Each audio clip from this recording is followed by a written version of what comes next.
নবীদের বৈশিষ্ট্য হচ্ছে নবীরা যেখানে মারা যায় ওখানেই কবর দিতে হয়। জানেন এটা? বিষ্ণু ইসলাম মারা গিয়েছিলেন আম্মাজান আয়েশা রাদিয়াল্লাহু তাআলার ঘরে, ফলে ওখানেই বিষ্ণু ইসলামের কবর রয়েছে, ওখানেই কবর। এবং ওই কবর দেওয়ার পরেই ওই কবর দেওয়া ঘরের ভিতরে আম্মাজান আয়েশা রাদিয়াল্লাহু তাআলা যতদিন বেঁচে ছিলেন ওখানেই ছিলেন কবরের পাশে।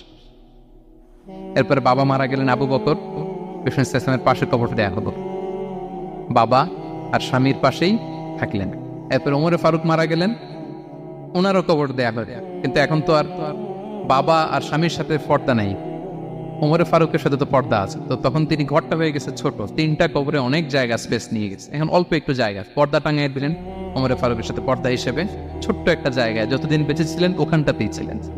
ওমরে ফারুক যখন আমিরুল মুমিনিন খলিফা, তখন ছেলে আব্দুল্লাহকে পাঠিয়েছিলেন যে যাও একটা অনুমতি আগে থেকে নিয়ে রাখো আম্মাজান আয়েশার কাছ থেকে, যেহেতু ঘরটা ওনাকে